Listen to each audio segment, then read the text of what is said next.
আবার ফিরে আসবে কি শেখ হাসিনা? শূন্য চেয়ারে বসবে কে? বিএনপি না জামায়াত? জাতীয় পার্টির ভূমিকায় বাকি অন্তর্বর্তীকালীন সরকারের মেয়াদকাল কত?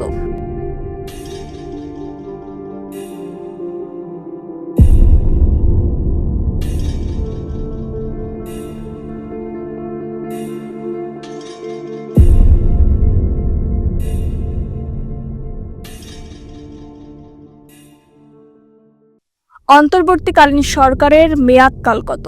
বিএনপি না জামায়াত? শূন্য চেয়ারে বসবে কে?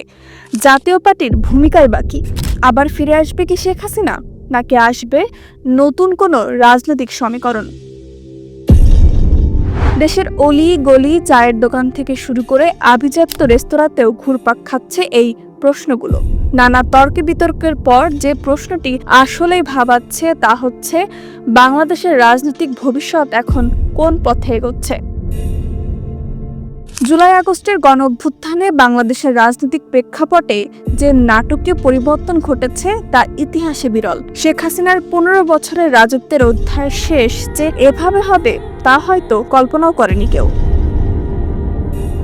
সাবেক এই প্রধানমন্ত্রী পালিয়ে যাওয়ার পর থেকে দেশের রাজনৈতিক অঙ্গন থেকে এক প্রকার ছিটকে গেছে আওয়ামী লীগ। অন্তর্বর্তীকালীন সরকার গঠনের পর থেকে একে একে আটকও হয়েছে দলটির এমপি মন্ত্রী সহ ঘনিষ্ঠজনরা। কেউ আবার রয়েছেন পলাতকও। শেখ হাসিনা এভাবে দেশ ছেড়ে চলে যাওয়ায় দলটির অনেকেই অসন্তোষ প্রকাশ করেছেন বলে খবর হয়েছে পত্রপত্রিকায়। সব মিলিয়ে এক কথায় রাজনীতিতে আওয়ামী লীগ কার্যত নিষ্ক্রিয় বলা চলে। দীর্ঘকাল ধরে বাংলাদেশের রাজনৈতিক মঞ্চে প্রধান শক্তি হিসেবে বিবেচিত আওয়ামী লীগের অনুপস্থিতিতে এখন নিজেদের জায়গা পাকাপোক্ত করতে মরিয়া হয়ে উঠেছে অন্য রাজনৈতিক দলগুলো। বিএনপি, জামায়াত, জাতীয় পার্টি থেকে শুরু করে অন্য ছোট রাজনৈতিক দলগুলো এই সুযোগকে কাজে লাগিয়ে নিজেদের অবস্থান সুদৃঢ় করার চেষ্টা করছে। এই দৌড়ে সবার চেয়ে এগিয়ে বিএনপি। নির্বাচন হলে তারাই সরকার গঠন করবে এটা যেন নিশ্চিত। 15 বছর পরে যেন প্রাণ ফিরেছে বিএনপির পার্টি অফিসগুলোতে। বিগত সরকারের আমলে দলের ভারপ্রাপ্ত চেয়ারম্যান তারেক রহমান সহ যেসব নেতাকর্মীদের বিরুদ্ধে রাজনৈতিক মামলা হয়েছে, দৌড়ঝাঁপ চলছে সেসব নিষ্পত্তির।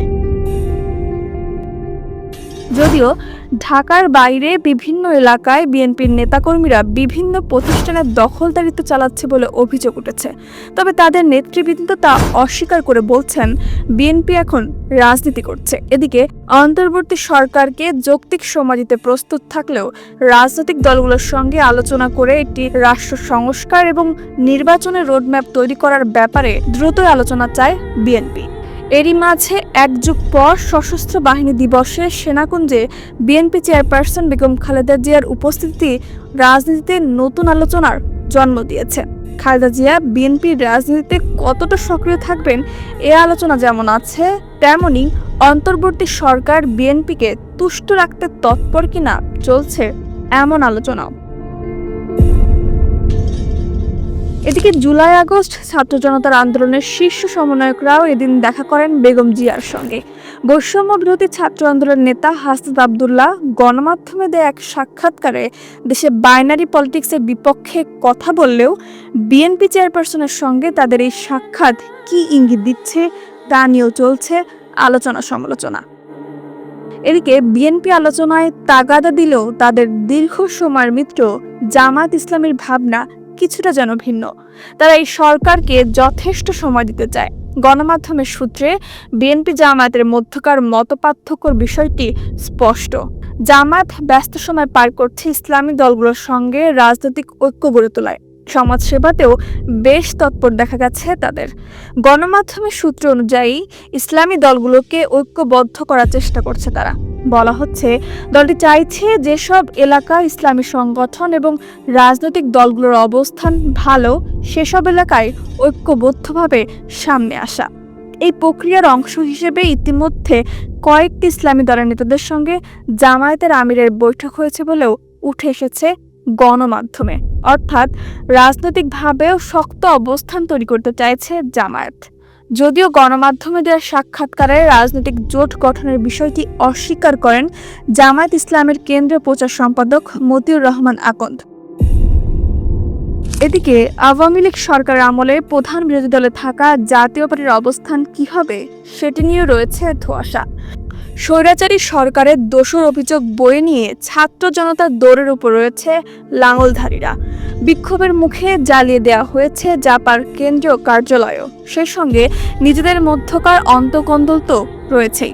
সব মিলিয়ে প্রতিযোগিতায় কতখানি টিকে থাকতে পারবে জাতীয় পার্টি তা নিয়ে সংশয় থেকেই যায়। রাজনীতির মাঠে এত সব পুরনো খেলোয়াড়দের মাঝে গুঞ্জন আসছে নতুন দল। বেশ কয়েকটি গণমাধ্যমে উঠে এসেছে একটি রাজনৈতিক দল গড়তে পারে শিক্ষার্থীরা। যদিও এই বিষয়ে কোনো সিদ্ধান্ত হয়নি বলে জানান সমন্বয়ক হাসনাত আব্দুল্লাহ। তবে তিনি এও বলেন, সাস্টেইনেবল পরিবর্তনের জন্য পরিবারতান্ত্রিক রাজনীতি থেকে বাংলাদেশকে বেরিয়ে আসতে হবে। সেক্ষেত্রে এখানেও একটি প্রশ্নের অস্পষ্ট উত্তর রয়ে যাচ্ছে। তবে গুঞ্জন উঠেছে যে কোনো সময় দেশে ফিরতে পারেন সাবেক স্বৈরাচারী নেত্রী শেখ হাসিনা। তার নেতাকর্মীদের সঙ্গে বিভিন্ন ফোনালাপ এসেছে সামনে। এর মধ্যে দল হিসেবে আওয়ামী লীগ জাতির কাছে ক্ষমা প্রার্থনা করতে চায় বলে গণমাধ্যমে সাক্ষাৎকার দিয়েছেন এক নেতা। ঠিক এই মুহূর্তে আওয়ামী লীগ রাজনীতিতে ফিরলে কি হবে, কিংবা আদেও ফিরতে পারবে কিনা, বা কোনো অস্থিরতা তৈরি করবে কিনা, সেখানেও একটি প্রশ্নবোধক চিহ্ন রয়ে যায়। সব মিলিয়ে দেশের এই পরিবর্তনশীল পরিবেশে বাংলাদেশের রাজনৈতিক ভবিষ্যৎ কোন দিকে যাবে তা এখনো অনিশ্চিত। তবে দেশের জনগণের ইচ্ছা এই নতুন রাজনৈতিক অধ্যায়ে একটি সুশাসিত এবং গণতান্ত্রিক বাংলাদেশ গড়ে তোলা।